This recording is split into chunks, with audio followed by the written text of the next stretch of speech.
Capítulo 47. He vuelto a pensar en ello, Lizzie, le dijo su tío cuando salían de la ciudad. Y en realidad, por serias que sean las consideraciones, me veo cada vez más inclinada a juzgar este asunto como tu hermana mayor.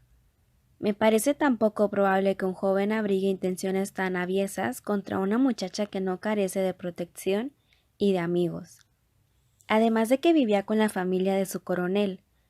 Es por eso que yo tengo esperanzas en que suceda lo mejor. ¿Podía él suponer que los amigos y parientes de ella no intervendrían de inmediato? ¿Podría pensar que lo admitirían de nuevo en el regimiento después de tamaña ofensa a su coronel? Ciertamente la tentación estará proporcionada con el riesgo. ¿De veras piensa así?, exclamó Lizzie, un poco menos desanimada. Yo también empiezo a pensar como tu tío, dijo la señora Gardiner. En realidad existe una violación demasiado escandalosa de la decencia, del honor y del interés porque Wickham no lo haya tomado en cuenta. No puedo pensar tan mal de él. ¿Tú misma, Lizzie, lo desprecias tanto como para creerlo capaz de eso? Tal vez no en lo que atañe a que obrara contra su propio interés, pero de los otros olvidos lo considero perfectamente capaz. Ojalá fuera como ustedes piensan, pero yo no me atrevo a esperarlo. ¿Por qué no fueron a Escocia si ese era el propósito? En primer lugar, arguyó el señor Gardiner, no hay prueba de que ese haya sido el plan, o incluso de que no hayan ido. Sí, pero el cambio de la silla de postas por un coche de alquiler es indicio de ello. Además, no se ha encontrado rastro de ellos en el camino de Barnet. Bien, pues supongamos que están en Londres. Pueden estar allí con el único propósito de ocultarse. No es probable que ninguno de los dos tenga mucho dinero, y habrán creído que se podrían casar más económicamente en Londres que en Escocia, aunque no con igual rapidez. Pero ¿a qué viene tanto misterio? ¿Por qué habrían de casarse en secreto? Por Jane, tú sabes que el más íntimo amigo de Wickham opinaba de él jamás había pensado en casarse con Lidia. Jamás se casaría con una muchacha sin dinero. ¿Y qué títulos posee Lidia? ¿Qué atractivos aparte de la salud, la juventud y el buen humor, que puedan forzarlo a privarse, por ella, de la posibilidad de beneficiarse con un buen matrimonio? Ignoro cuánto lo habrá deshonrado su proceder ante sus compañeros de armas, pero en cuanto a sus restantes objeciones, me parece difícil que puedan sostenerse. Lidia no tiene hermanos que puedan defenderla, y dado el proceder de mi padre, así como su indolencia con respecto a la familia, imagino que no es de esperarse que haga nada. Pero, ¿acaso consideras a Lidia tan incapaz de pensar en otra cosa que en su amor para consentir en vivir con él, si no es sumida en legítimo matrimonio? Así parece, repuso Lizzie con lágrimas en los ojos, y en verdad es muy triste que pueda dudarse del sentido de la decencia de una hermana. La verdad no sé qué decir. Tal vez sea injusta con ella. Es muy joven y jamás se ha habituado a pensar en cosas serias, y durante los últimos meses, mejor dicho, durante el último año, ella no se ha dado sino a las diversiones y a la vanidad. Se le ha permitido disponer de todo su tiempo para el ocio y la frivolidad, y hacer solo lo que le dictan sus deseos. Desde que la milicia del condado se acuarteló en Meryton, ella no ha pensado en otra cosa que en el amor, el coqueteo y en los oficiales. Ella pensaba y hablaba solamente de ello. Ha hecho cuanto es posible para dar una mayor susceptibilidad a sus sentimientos, que de por sí son bastantes vivos, y todos sabemos que Wickham posee los suficientes encantos para cautivar a una mujer. Pero ya sabes, dijo la tía, que Jane no cree que Wickham sea capaz de semejante infamia. Jane nunca piensa mal de nadie. A pesar de ello, sabe tan bien como yo que Wickham es un libertino en toda la extensión de la palabra, que carece de integridad y de honor, y que es tan falso y engañoso como atractivo. ¿Tú crees todo eso?, exclamó la señora Gardiner, que no podía disimular su curiosidad para conocer la fuente de tal creencia. Lo creo de veras, replicó Lizzie sonrojándose. Ya te hablé el otro día de su infame conducta con el señor Darcy, y tú misma oíste, la última vez en Longbourn, de qué manera hablaba del hombre que con tanta generosidad se había portado con él. Y aún hay otra circunstancia que yo no tengo libertad, que no vale la pena contarla, pero lo cierto es que sus ofensas sobre la familia de Pemberley no tienen fin. por lo que nos había comunicado de la señorita Darcy, yo estaba preparada para encontrarme con una muchacha altiva, reservada y desagradable. Él la retrató justamente al revés. Hay que reconocer que ella es tan amigable y sencilla como la hemos visto. ¿Pero no sabe Lidia nada de eso? ¿Acaso puede ignorar lo que Jane y tú saben también? Eso es lo peor. Hasta que estuve en Kent y traté tanto al señor Darcy como a su pariente, el coronel Fitzwilliam, yo ignoraba la verdad. Cuando llegué a la casa, la milicia del condado iba a abandonar Meryton al cabo de 3 semanas, y en vista de ello, ni Jane, a quien conté todo, ni yo, considerábamos hacer pública la verdad porque ¿de qué podría servir a nadie que se disipase la buena opinión que todo el mundo tenía de él? Y cuando se decidió que Lidia fuese a Brighton con los Fosters, jamás se me ocurrió que hubiera necesidad de revelarle cuál era el verdadero carácter de Wickham. Nunca supuse que éste pudiera engañarla. Comprenden ustedes que estaba muy lejos de mi pensamiento el que de mi silencio derivasen consecuencias como esta. Pero al irse todos a Brighton, supongo que no tendría razones para suponer que estaban enamorados. En absoluto. No recuerdo haber observado señal alguna de afecto por parte de ninguno. Ustedes saben que en mi familia nadie es capaz de ocultar sentimiento semejante. Cuando él ingresó en el regimiento, ella lo admiraba bastante, pero como todas nosotras. Todas las muchachas de Meryton y sus alrededores perdieron la cabeza por él durante los 2 primeros meses, pero él nunca mostró preferencia por ninguna. En consecuencia, después de un periodo de locura juvenil, dejó de pensar en él, mientras otros oficiales del regimiento se convertían en sus favoritos.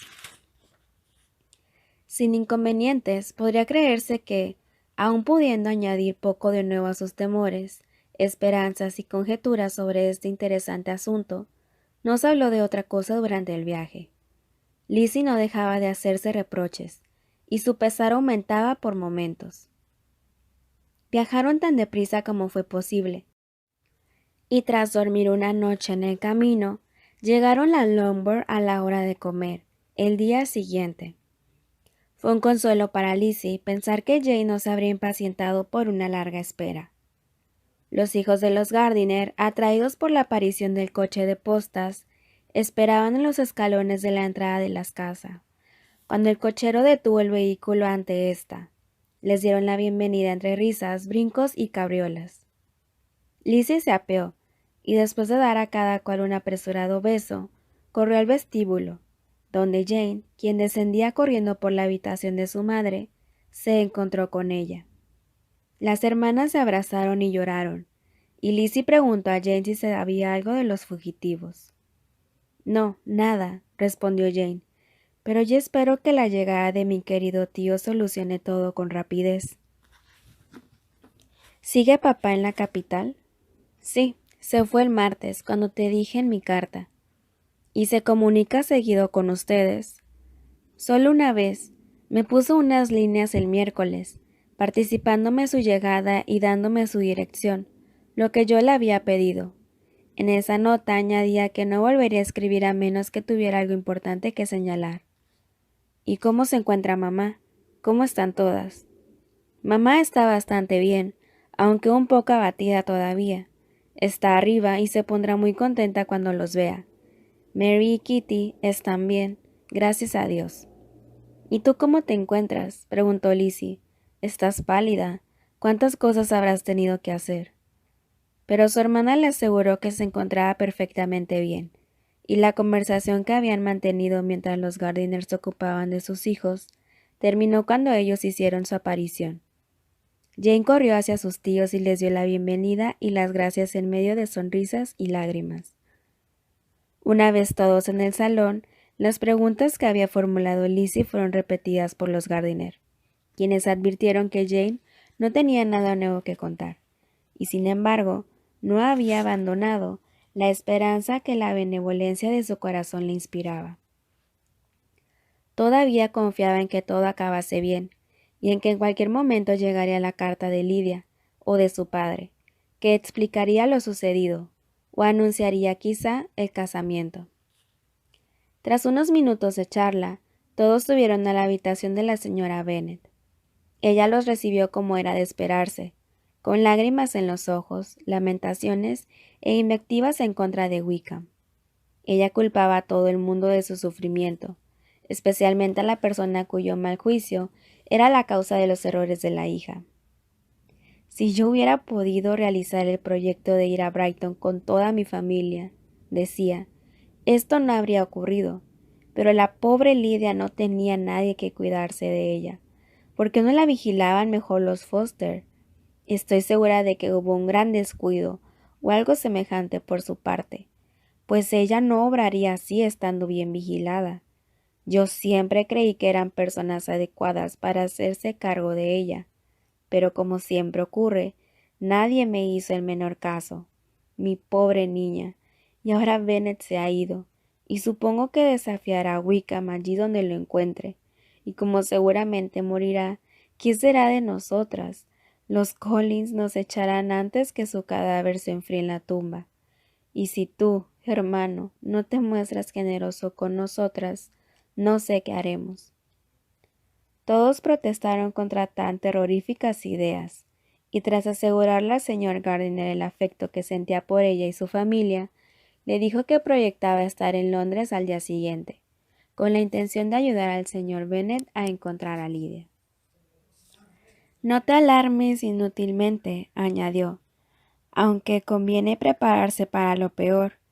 No hay razón para darlo por seguro. No hace una semana que salieron de Brighton.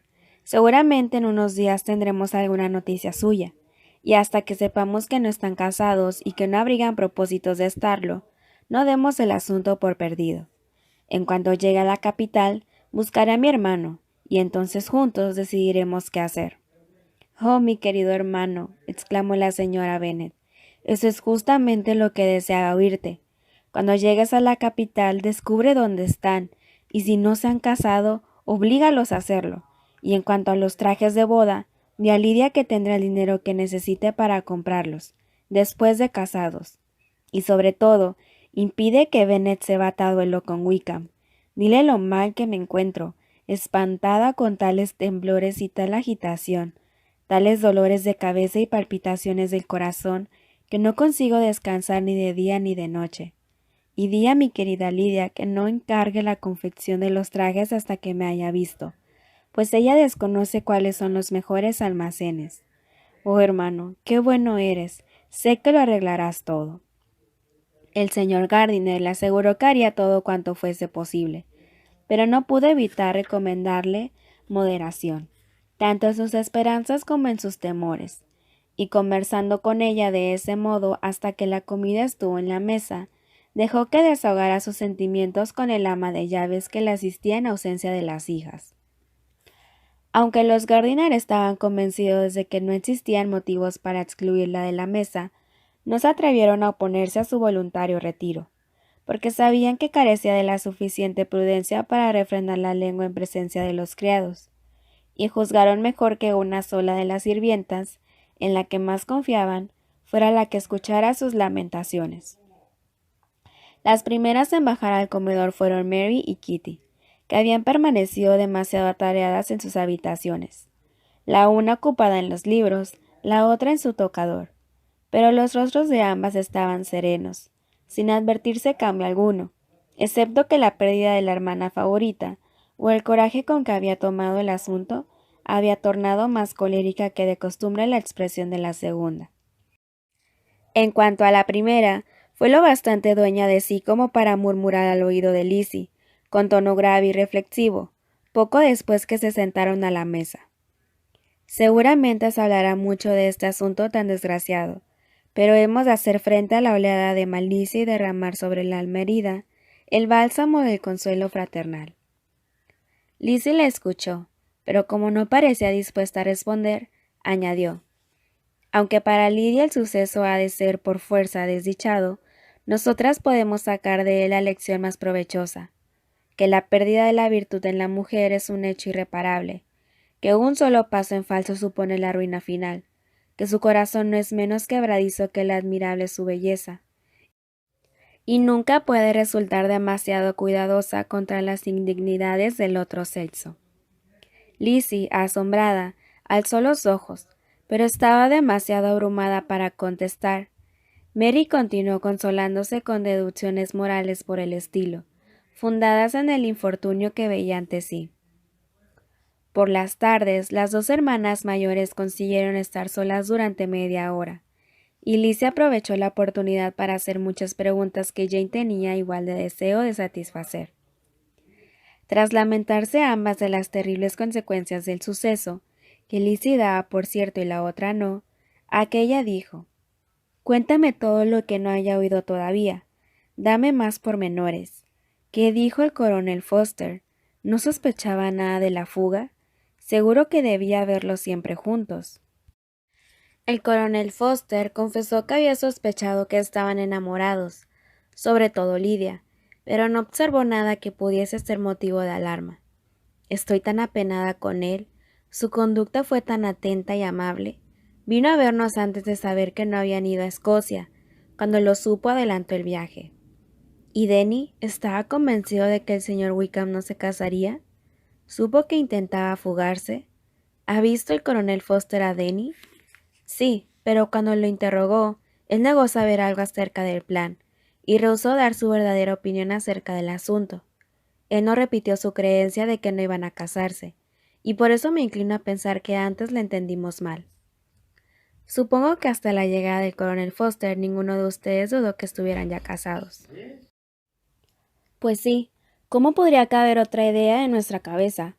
Yo estaba muy inquieta y dudaba que Lidia fuese feliz casándose con él, sabiendo, como sabía, que su conducta no siempre había sido correcta.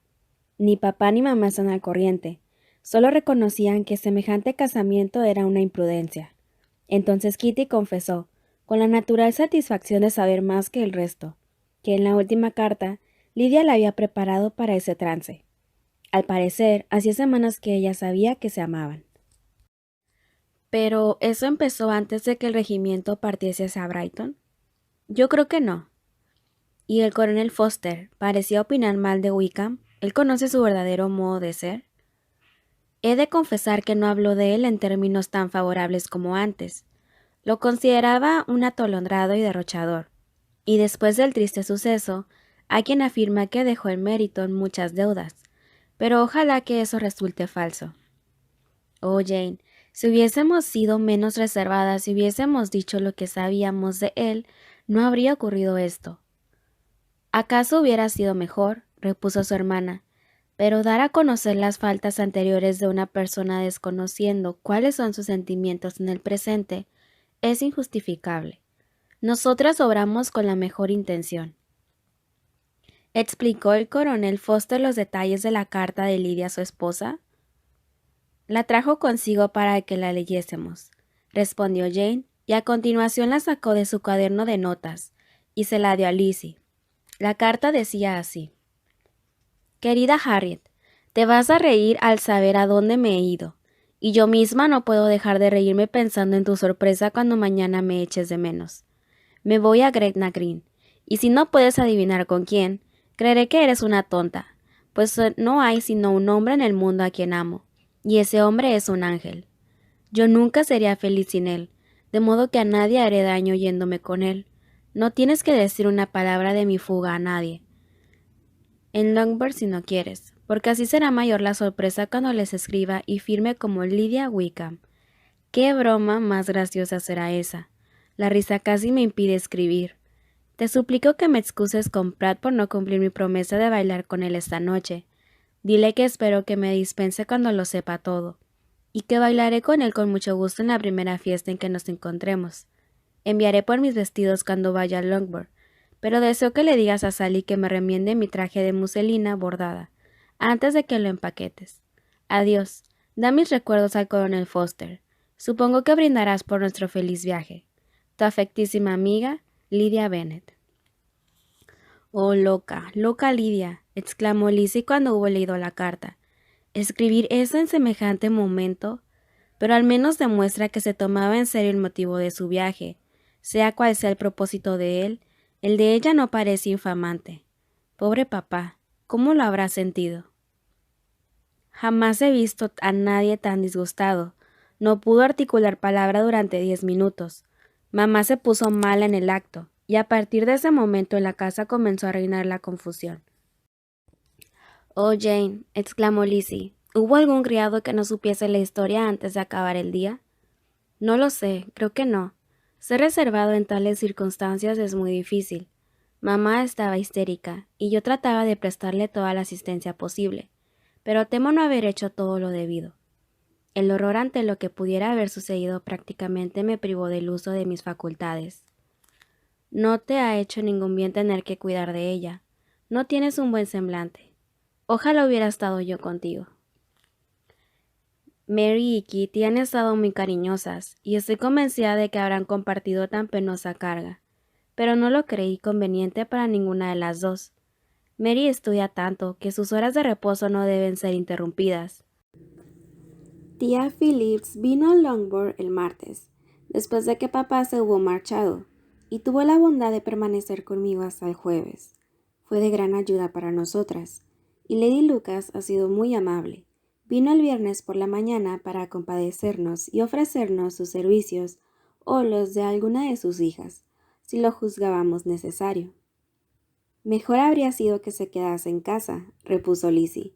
«Acaso sus intenciones fueran buenas, pero en desgracia como esta se debe ver muy poco a los vecinos. La asistencia es imposible, la compasión imposible. Que lo celebren si quieren, pero que se mantengan a distancia».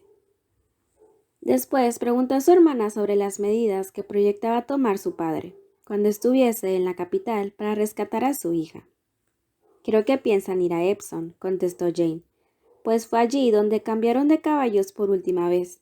Su intención era interrogar a los portillones para averiguar el número de coche de alquiler en que salieron desde Londres, y como papá opina que el hecho de que un caballero y una dama se muden de coche necesariamente ha de llamar la atención, intentará hacer algunas averiguaciones en Chatham, por si le era dado descubrir de algún modo en qué casa había dejado antes el cochero a sus clientes. Determinó investigar ahí con la esperanza de que no le sea difícil dar con la posada y con el número de coche. Desconozco si tiene otros proyectos, pues se marchó con tal prisa que solo pude averiguar lo que te dije.